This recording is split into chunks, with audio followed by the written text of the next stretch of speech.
Welcome to the Eyes on Jesus podcast with Drew and Tim. We're here with you today. We're excited because this is kind of a part two. If you were with us last episode, we talked about how to find a church, and we're assuming you have one now because of the episode, if you didn't already.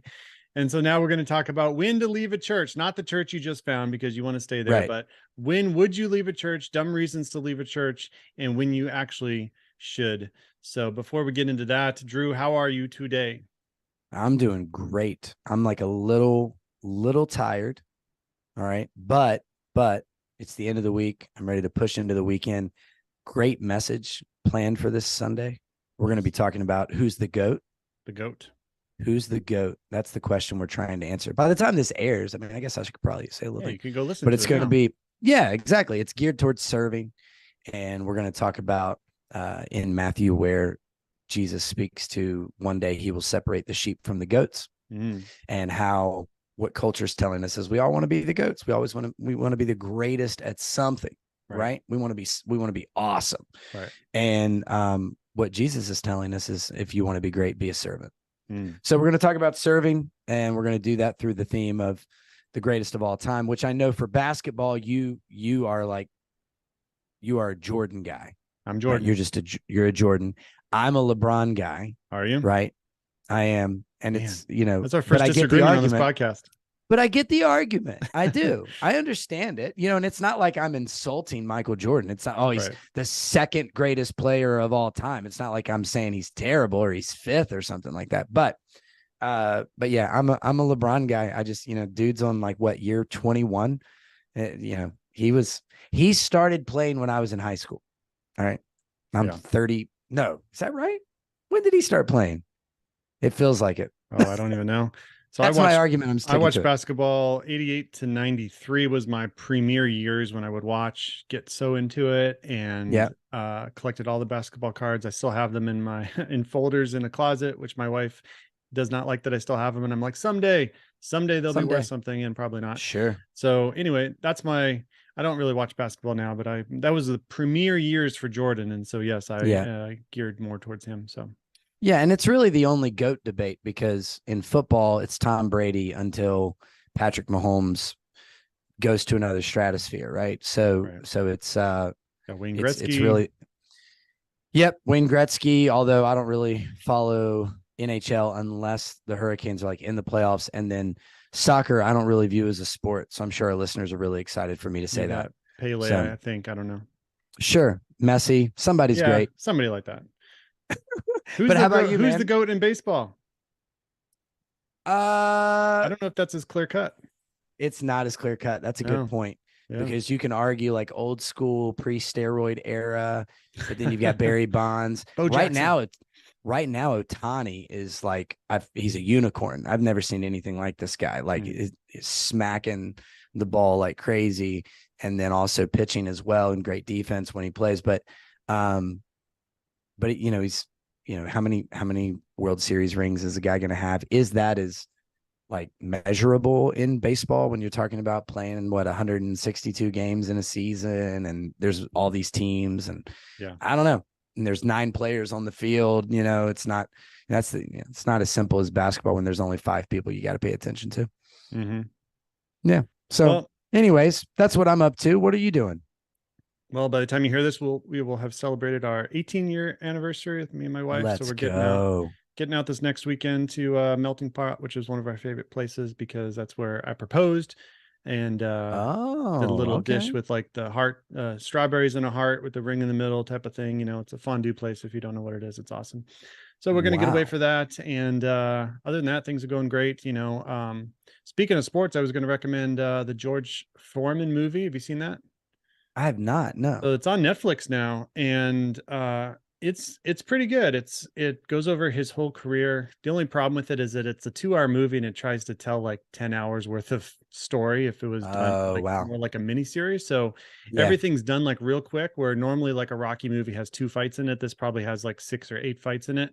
So it's done really quick, but it's done well, because it does chronicle his career. Many things I didn't like. Oh yeah, he did fight Ali, and he did fight Joe Frazier, and he did fight Evander Holyfield. And I was like, man, he had a crazy career. And the cool part about that, why I bring it up for this podcast, is that there was a very clear turning point in his life when he met God, and he became a Christian. He gave it all up, and he became a pastor. Wow.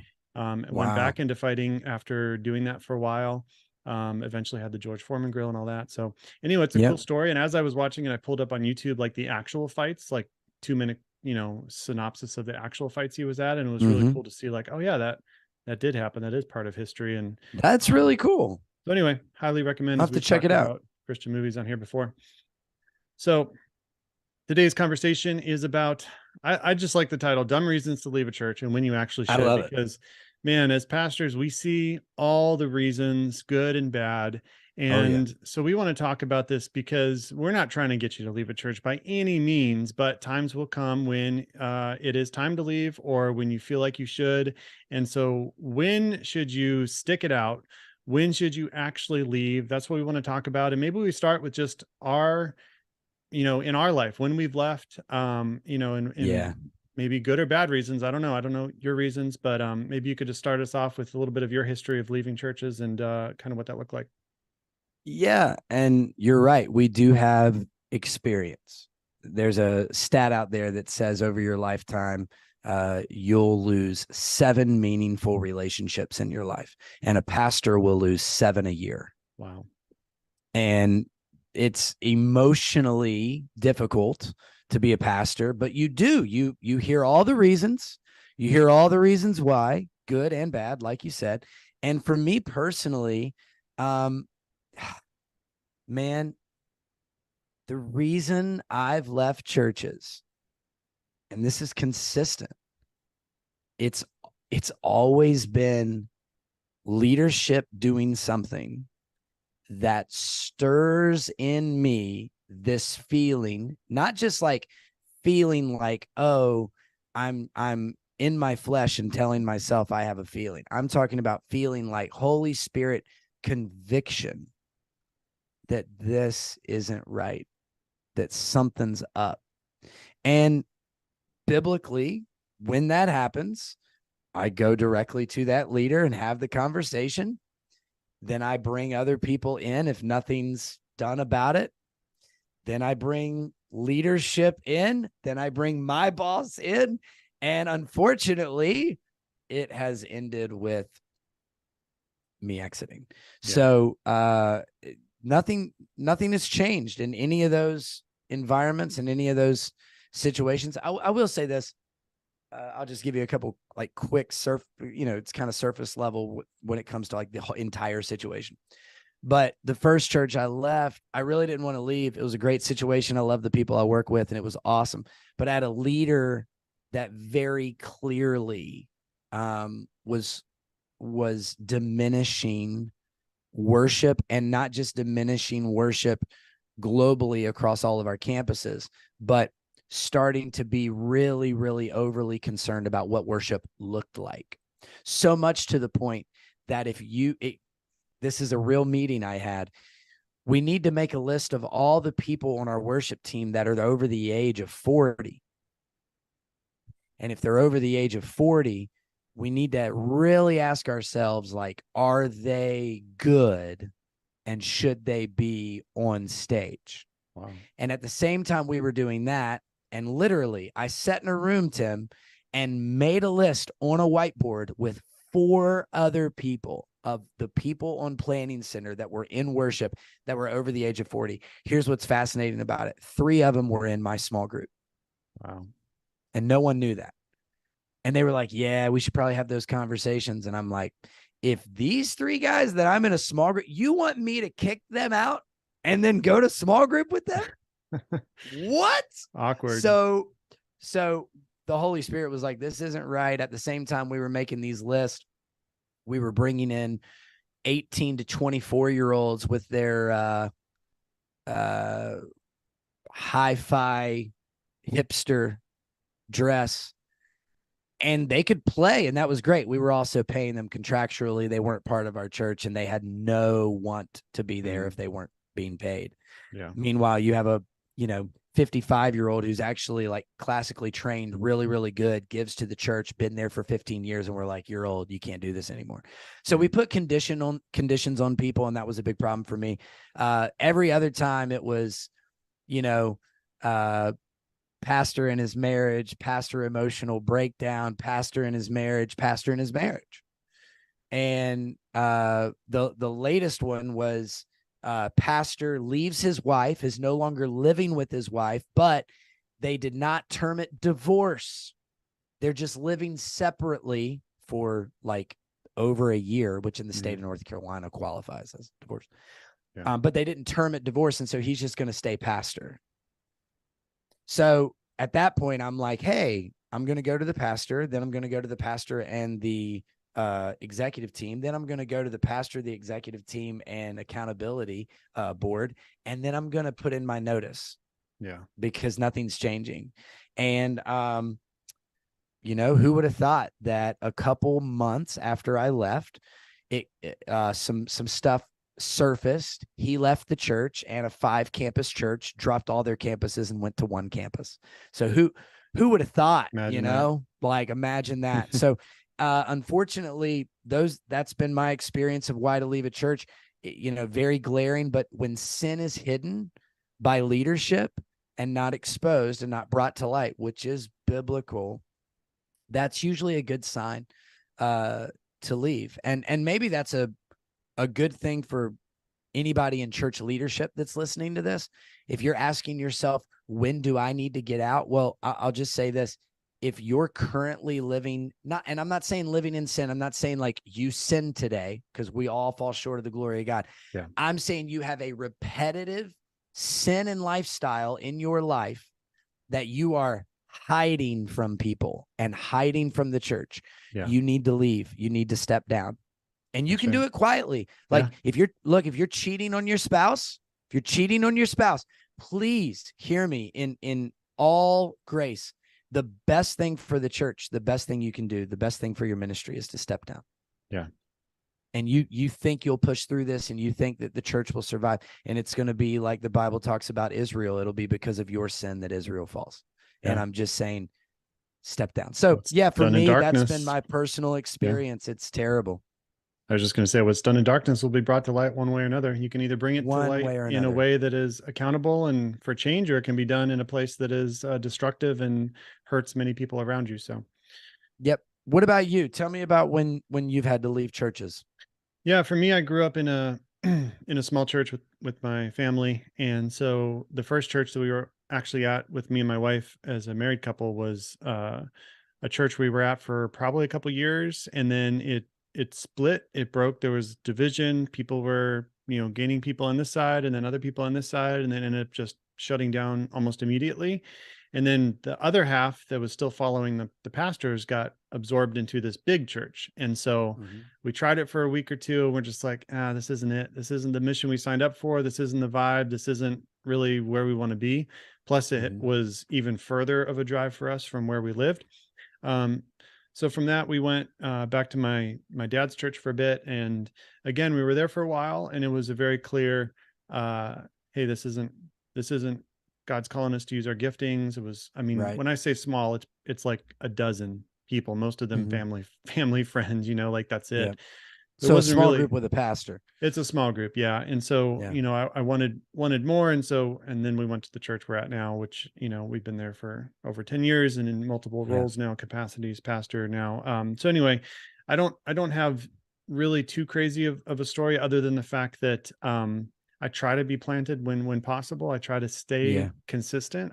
Even in the church I'm at now, we had a rough 9-12 months without a pastor, searching for pastors, trying different ones out, and many people left. And we stayed there because we didn't felt called to leave just because it was in turmoil, just because it was change. And so that's one of the things we talk about. And these upcoming here, we're going to talk about dumb reasons to leave church. And so if you want to write these down, and we can talk about these or just go through the bullets. But the first one I wrote down, and this is not all inclusive by any means. We could write 100 of these. But these are kind of groupings, I think, for some things we've seen. First one is interpersonal conflict. This is a big one. So you get in cliques, you get in a disagreement with someone says something, who then tells their spouse, and then the spouse tells a small group, and now the whole small group knows the problem, and now it's a huge issue in the church, instead of, like you said, going to that brother or sister in Christ and hashing it out, figuring out what the problem is. We saw this recently with someone that did that same thing, and it became this big issue where if that person literally just did not tell their spouse, figured it out with their brother first, Yep. it would have gone away completely. And then you could have Yeah. told your spouse that you dealt with the conflict and it's resolved now. But Right. when you have interpersonal conflict that's not resolved and it becomes this like, oh, now it's weird, now it's awkward, now I don't want to actually confront it because then I lose the power to gossip about it. So I'm just going to grab some people with me and we're just going to leave the church because that person over there said this about me. They don't like the way I did this. It gets really, really destructive because that's not why Big time. we talked last week about why we go to church and the purpose of being in it and not to be in unity, not uniformity. Right. Uniformity is looking like everyone else. Unity is Right. being there for the same common purpose, knowing that you're going to be different and not look like the person next to you necessarily. Preach that. Yep. Other than the fact that you're there for Jesus. So interpersonal conflict, it's a big one. What have you seen? Yeah, a lot of that. Fortunately, not a lot of that where I am currently. And I love that. Like, Yeah. I love that. I love that that we are, I believe we're unified. I believe that people are really behind what we're doing. And if they're not, like, they come and talk to me or they go and talk to whoever said or did whatever. Yeah. And I love that. The amount of people that when they leave a church, they leave and then want to have a conversation with the pastor is right. blows my mind. Blows my mind. What's so the point you've at that been point? hurt. Oh my gosh, there's none. But guess what? I, as the pastor, have to sit in the meetings and, go, yep, okay. Well, thanks for telling me all the ways that I didn't know that I hurt you. And now I can't do anything about it. And I can't even show you growth. And I can't even show you empathy. And I can't even show you that it matters to me. Yeah. See ya. Like, like, what are we doing? Yeah. So yeah, like when you, the very first time, when you go, you know what? I really didn't like that, or that hurt me. Go have a conversation about it then. Because if you hold on to it for 4 months, then you'll just leave. And then you'll get a call one day from the pastor, and the pastor will be like, hey, hadn't seen you in a while. What's going on? And you'll be like, well, actually, we're going to a different church. And then he's going to be clueless. And you're going to be like, how did you not know? Because you didn't tell him. Because you never said anything. He probably asked you, how's it going? You said, fine, I'm good. God bless. Yeah. So, well, everything. I mean, that's why there's elders in the church. Yeah. That's why there's other staff members at the church. Tell somebody. Like, don't just go talk. I can't stand that stuff. And when I hear about that stuff, it gets addressed, like addressed big time. I have no problem addressing that. So, yeah. And so I've seen it light. So I use those examples as light. I've also seen it incredibly destructive. So I've seen it at churches that have like a contemporary service and a traditional service. And the traditional service talks mad smack about the contemporary service, and the contemporary service talks mad smack about the old people at the traditional service, but they're a church. They're in unity. Yeah. They're Quote, in unity. And they hate each other. They can't stand it. It's baffling to me. And then the pastor's in the middle, like super unhealthy, and no one knows why the pastor's unhealthy. It's like, well, maybe it's because there's no way to make everybody feel good, but he feels like he needs to keep everybody that's there because he certainly doesn't want to tell you not to come to church anymore, right? So we get leaders with subdued visions because they want to make everybody happy. And, maybe that's driven through insecurity or whatever. That's a whole nother podcast episode. But for me, I've seen it as light as somebody hurt somebody's feelings that they didn't say anything, and then they end up letting that build and leave the church. And then I've seen it being so destructive that it destroys a church that's actually, like, this is what's so destructive about it. You can find churches that are doing so well, like from the outside, you're like, wow, they're growing, they're doing all these things great. But inside, it's so toxic and just turmoil everywhere. Yeah. And it's like, man, the potential you're missing out on because you guys don't love each other. Yeah. And so what that sometimes comes back to is we have people that claim to love Jesus but don't love people. That's right. And that's a really hard thing for me to swallow. So you love Jesus, but now you've got a standard for other people that doesn't make sense. You love Jesus, but only have grace for people who sin like you do. Yeah. Because you can hide your sin better. Right. And that stuff just makes me like incredibly irritated and ticked off, if you can't tell. And destroys people, it destroys relationships, it destroys reputations, it destroys churches. Yeah, it does. Number 2, personal preferences, dumb reasons to leave church, worship style of preaching, heating and cooling of the place, the type of coffee they serve. I mean, the list goes on and on of personal preferences. What's the worst? I'm just curious. Whether they left the church or not is irrelevant. I just want to know from a complaint standpoint, what's the worst personal preference story you have? Oh my goodness. Or maybe one of the worst ones. Because if you're like me, you're like, I got 11. Right. Yeah, that's, oh man, let me think. You go. Okay. So I remember I had a lady come up to me one time. This guy came in and sat behind her. The guy who came, so here's the backstory. The guy who came in and sat behind her, for the staff members on church, we've met this guy several times. He walks through our campus, which we had at the time, we had a 77-acre campus. We had a walking trail on the campus. And this guy would always be walking through our campus. He wore like a big old green jacket. It was very clear that maybe he didn't have his life together. And I just say that because sometimes you just can tell. And he smoked. And we invited this guy to church all the time. Well, one Sunday he finally showed up and he sat behind this lady, and we'll just call her Cindy. Okay. Her name is Cindy, we'll just say. And Cindy comes to me after the service, and I thought for sure, we had a great service. I thought for sure she was going to come up and be like, worship was amazing, service was amazing, whatever. She comes up, she was like, hey, so there's a man who sat behind me, and the whole time just reeked of smoke. And I was like, okay. And she goes, well, I mean, can we do something about that? What do you want to do? I looked right at her and I was like, you want me to start telling my volunteers to smell people as they walk in? Like, right. I don't know what you, and she thought that was too loose of a response for something that she had a major concern about. And so, and I was like 31 at the time. I don't know that I would have been so loose about it this time, but yeah. But she goes, well, I'm glad that you think that that's funny. And I was like, it's a little comical, Cindy. It's a little comical. Sometimes so she was really, yeah. Sometimes when they complain, they don't even have an answer for you. What do you want me to do about it? Yeah. What do you want me to something. Do? Okay. For reason when they come in. I mean, I don't know. Raise your hand if you smoke. You're no longer welcome at this church. Not welcome. Because someone might view that as, you know, you not living the right way. Like, holy cow. So yeah, that's one of them. I remember that one. Yeah. That was pretty unreal.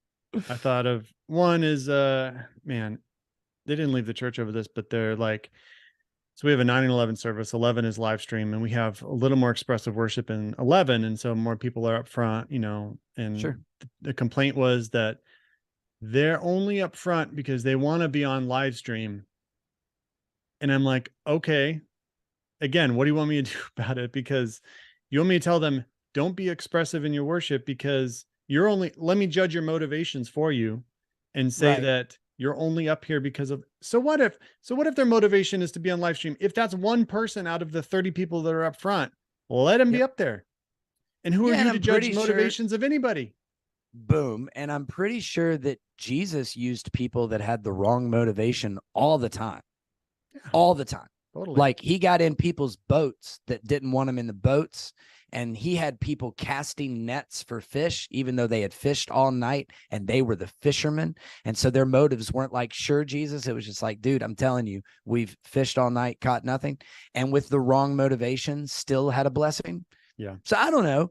if we were to go biblically, I would say, one, like you said, we shouldn't judge someone's motivation. Two, sometimes the wrong motivation gets you to the place that you need to be to then reach your process and your promise and all that. But we're not preaching about that. But that's amazing. I love that.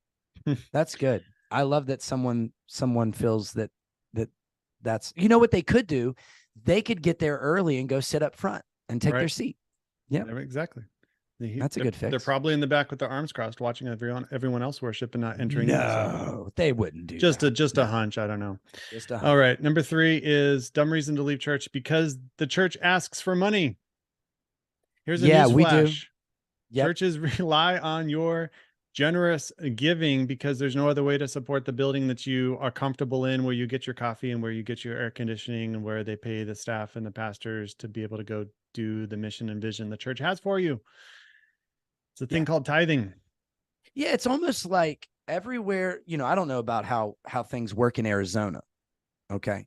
But here, if I have an expectation of a place, the higher my expectation, usually the more it costs. So for instance, if I go to a McDonald's drive-through, which by the way, with 2 kids now is incredibly expensive.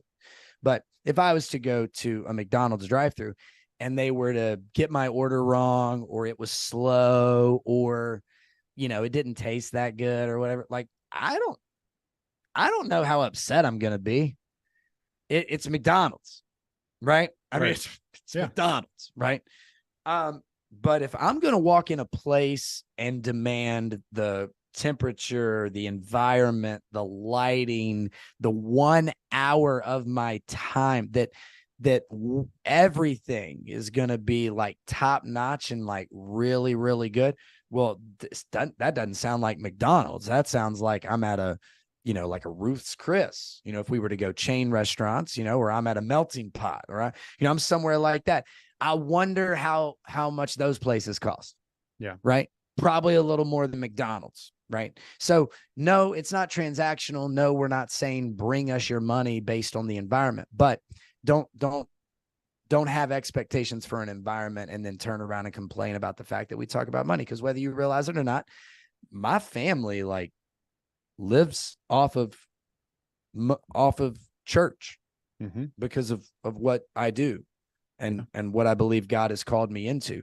And then like electricity and heating and air, like all that, that's all that. And then if we were to pay anybody else's, like as staff, if we were to impact the community, if we were to do anything. So it's really fascinating to me. We have to talk about money because Jesus talked about money. We have to talk about money because the early church talked about money. And then we have to make sure that we're being good stewards of that money and sharing with you how we're being good stewards of that money and celebrating what God's doing through your gift, through your resources, through your giving. And that's all talking about money. And so, I mean, if you go to a church that doesn't talk about money, well, I mean, that's their prerogative. They can figure that out, but they're probably doing either really, really good financially, or the pastor just like is too scared to talk about it and doesn't want to lose anybody. Yeah. And I would say people that leave a church over this are ones that aren't giving and don't want to be convicted of it and don't receive the blessing from God too when you give and are generous, as the Bible calls us to be. And so it's just a bad place for your heart to be in, where like, oh, how dare they ask for money in an offering message again? Get understanding of how the church runs. I would open up most of our numbers to people and see like, hey, this is where the money's going, because we're very transparent and we give 10 to 15% of what comes in out to missions and outreach partners that we are very transparent about who we partner with. And none of that can happen without what is coming in through the tithes and offerings. So, all right, moving on. Another dumb reason to leave a church is because the church is getting too big or too small. I've had this. Yeah. And a lot. Let's group this in with another one I had, is because of the scary word change.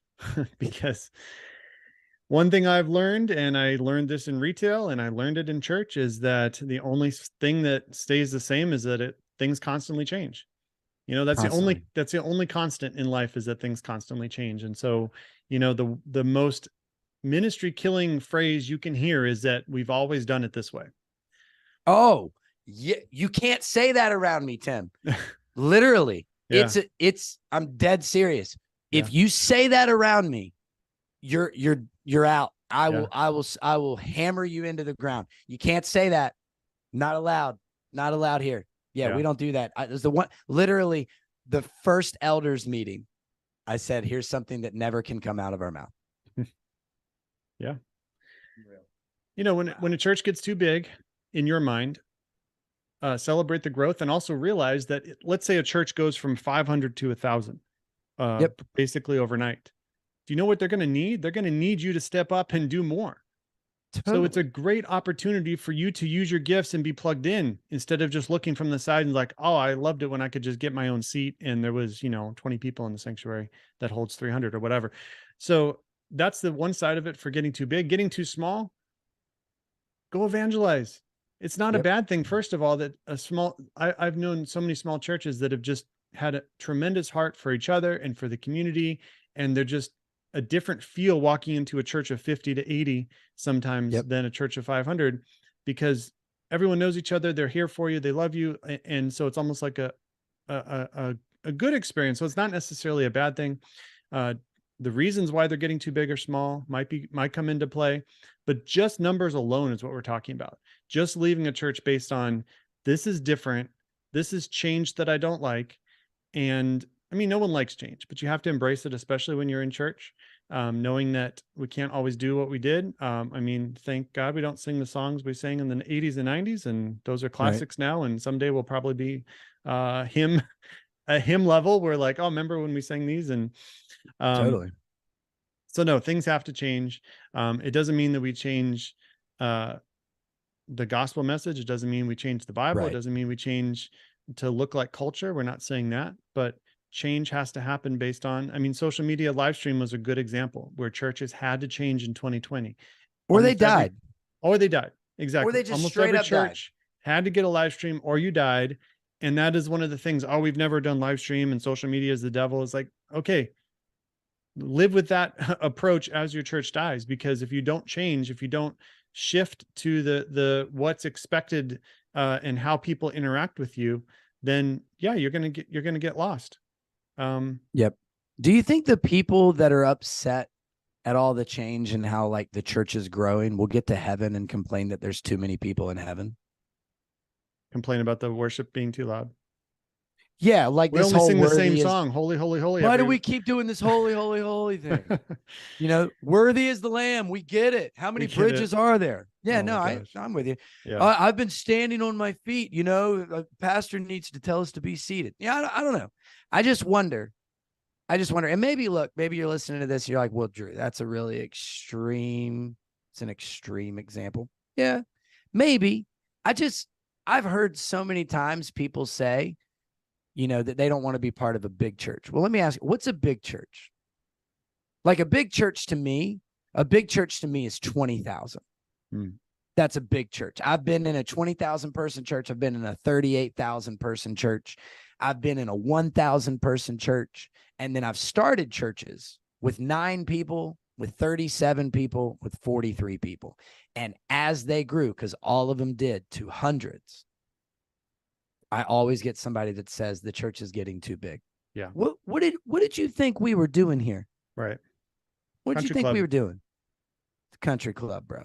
So like, I don't know what you thought I don't know what you thought they brought me in for, but if you didn't have a staff opening, then everything would be going fine. Turns out everything's not going fine. And you had a staff opening and I was the one who filled it. So guess what we're going to do now? We're going to grow. We're not going to say that's the goal. Growth is the byproduct of caring for people, of preaching the gospel, and in worshiping in an authentic way. If you have a church that preaches the gospel, worships in an authentic way, and has a system of care and genuinely cares for their people, not just are you available this Sunday to serve through Planning Center, which used to be the old system of care. I mean, call them during the week, text them during the week, and check in on them. And how can I pray for you? If that's what you're doing, guess what's going to happen? You're going to grow. And then you're going to leave a church that's doing it really well. Yeah. Because it just got too big and there was too much change. Yeah. Or you expected the staff to nail it. That's the other thing I can't stand. You know, we're growing. I'm expecting you to get everything right. Oh, okay. Yeah. Well, good. Great expectation. Right. Yeah. All right. We'll get through the rest of these quick because then we want to tell you when you actually should leave church. So Sure. the next one is because of sin in your life, hiding from accountability. So, real example, marriage is struggling. You give the couple very serious things that they need to do. They don't want to do them. They get divorced. Now, one of the couple doesn't want to come to church because they know they didn't do the thing they were supposed to. So now Right. they feel that shame. And so they don't want to actually face the light. So they just go to another Yeah. church where they don't know their history, and problem solved. Yep. Yeah. That happens more times than I can count. Yep. So don't hide from your sin, get it out in the open. So another one is that you leave the church a dumb reason because no one ever reached out to you, even though you never told them the problem. Okay, I've got a good example of this. I literally had a conversation the other day with someone who, and they might even listen to this podcast, but had a conversation with them. They were upset that they've been coming to this church for a long time, longer than me. They were here before me. They were coming to this church for a really long time. And the new person, keyword new person, the new person that was serving in guest experience couldn't even remember his name. Mm. To which I then said, oh man, well, you know, you hope that they can do that from, you know, time to time. Did you go introduce yourself so that mistake doesn't, you know, happen again? No, I shouldn't have to. Oh, okay. So now we found the real reason that this is an issue, right? So yeah, names are tough. Man, I'm terrible at it. I've gone up to people. Yeah, I've gone up to people and I've tried to get so good at this. I've even gotten to the point where I've done the memory thing where you store it in rooms in your house. And I've done the thing where you shake someone's hand. And as soon as they tell you your name, hey, your name's Tim. Good to meet you, Tim. And you say their name back. And then they'll come next Sunday and I'll be like, yeah, I can't remember that person's name. Yeah, it happens. But I'm just very blunt about it. I'm just like, hey, I don't always do good with names. I don't know if I've met you before. And sometimes they're like, no, you've met me before. I'm like, sorry about that. Tell me your name one more time. And then I usually remember it. Yeah. Yeah. Yeah. This happened a lot in COVID where people were like, oh, no one reached out to me. And it's like, man, it's like, if we don't know you're in the hospital and you just expect us to know through social media, it's not going to happen usually because unless you're connected with somebody that knows and they tell us, like, you need to be the one to reach out. If you need prayer, ask for prayer. This has also happened where no one invites you over for dinner. No one asks you to serve. You ask to serve. Hey, I have a passion for kids ministry. Where can I be used? Great. Let's go next Sunday. We'll plug you in. Or if you don't get invited to dinner by the pastor, realize their time is limited and they can probably only take out one family a week without compromising their schedule and their family. So why don't you invite them over? You got to, and you also got to decide what kind of church you're going to have.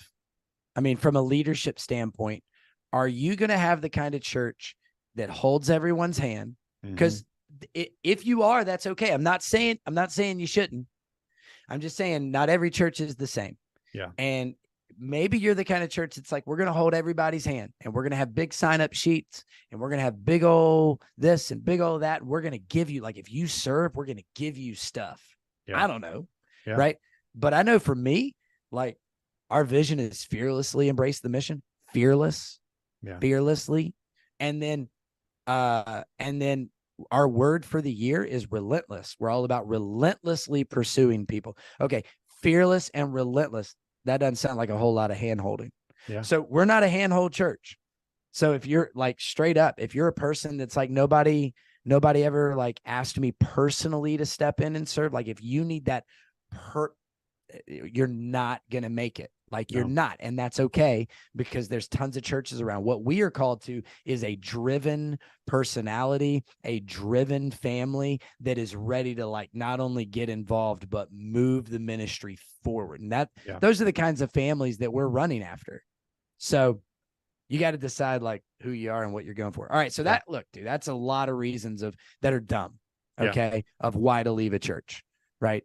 So now the question is, all right. So, one more real quick. Oh, you got one more? You got another dumb one? Okay. Yeah, I got one more dumb one. So because the Lord told me to, even though he never actually did, and it's only a way to seem overly spiritual for trivial matters. Yeah, and you can't argue with it. Right. You can't argue with it. As soon as It's someone says, well, God told me this, yeah. and by the way, God doesn't call you away from something, he calls you to something, but that's a whole nother concept and Yeah. that we can talk about later. But the whole, well, I feel like God's pulling me away. Where's he pulling you to? I don't know yet. Well, then you haven't. Oh, and it's just a coincidence that you happen to have a conflict with someone else like a week ago, and now Right. magically God's calling you away Yep. because he told you to. Okay. Just very Yeah. convenient. So your feelings were hurt, and now you've been stewing on that, and so Mhm. you've reasoned with yourself Yeah.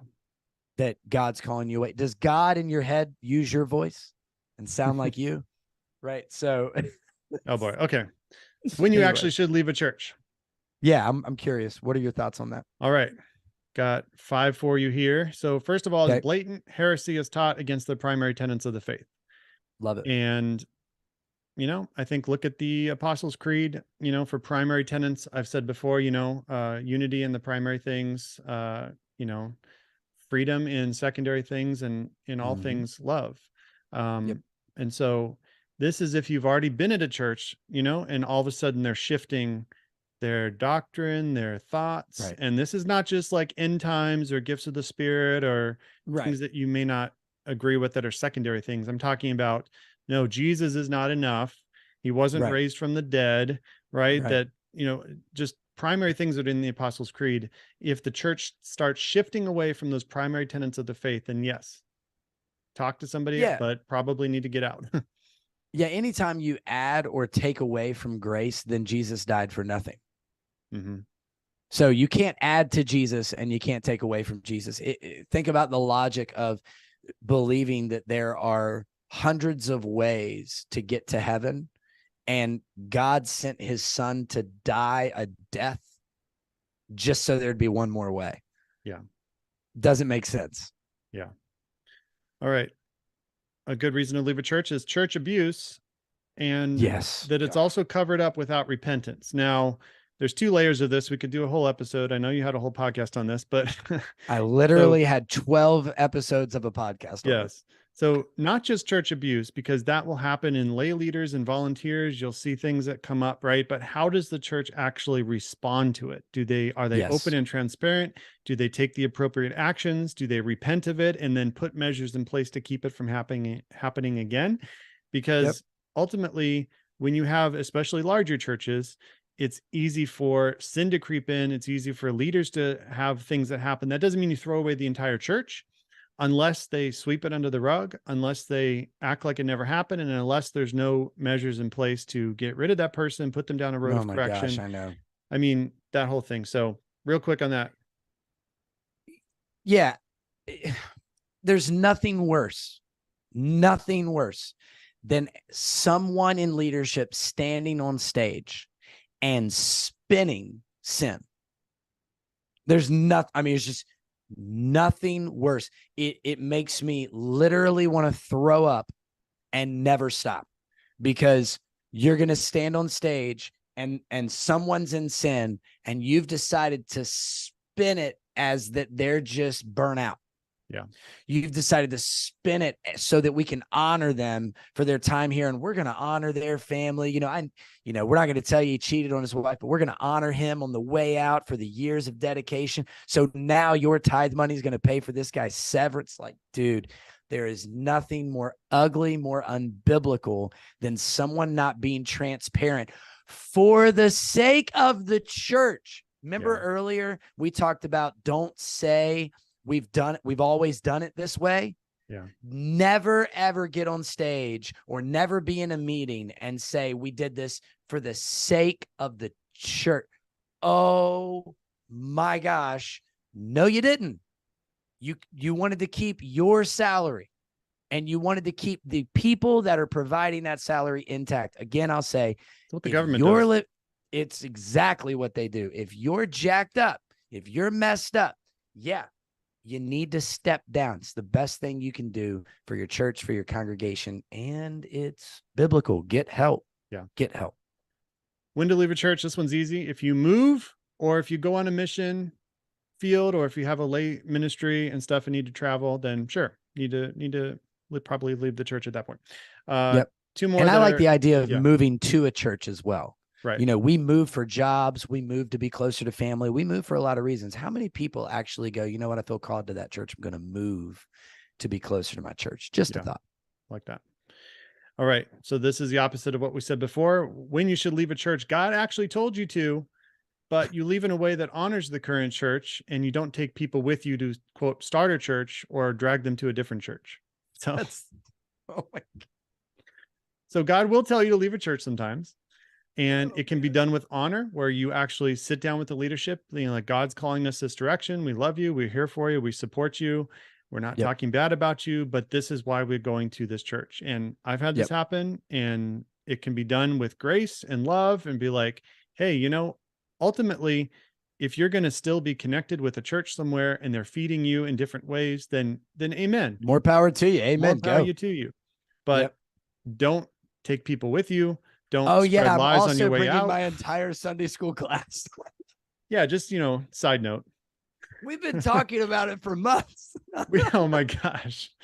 We've been talking about it for months. That's exactly God's told all of us in the month of September to leave. Oh my gosh.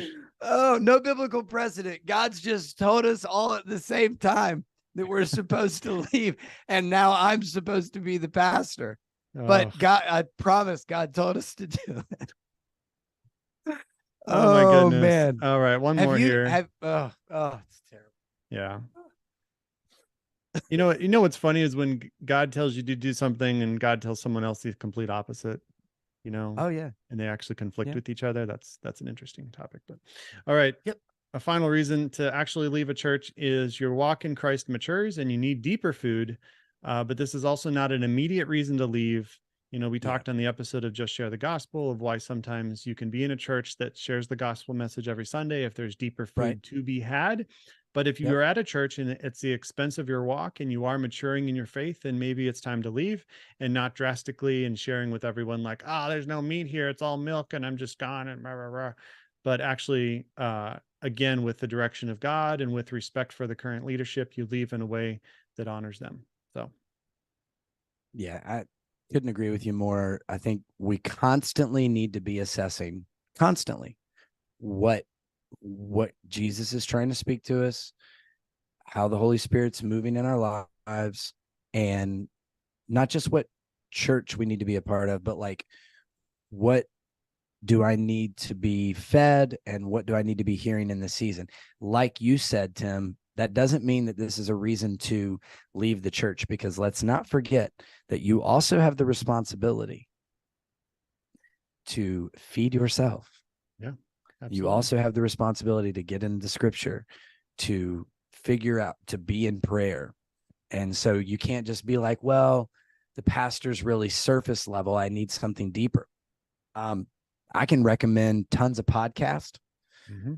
I can recommend tons of books of the Bible. I can recommend tons of books that are on books of the Bible that will get you deeper. Is that what you meant? Or did you mean you only want it all done for go you on Sundays? There it is. There it is, but that's golly. That's a whole nother, we could do a podcast episode on what do we want to be done for us on Sundays. Oof. And what should we be doing during the week? Yeah. Like discipleship. Yeah. Pretty cool. I liked this episode. This was really fun. This helped me get out I felt like I was in almost a counseling session. It was helpful for us. We hope it was for you too. Absolutely. And if you've left for any of those reasons or want to share your stories of leaving a church, or what, maybe we missed something, another dumb reason to leave, or maybe a reason that you should.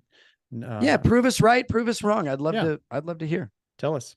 You can find us if you're listening to this, we have a video version on YouTube, and also video version is now available on X, formerly known as Twitter. You can put the entire video episode on X now, and Elon Musk promised for great how do you put it? Great traction if you do that. So I'm still waiting on that part, but I did it because Elon said so. So until next week, go with God, grow in discernment, keep your eyes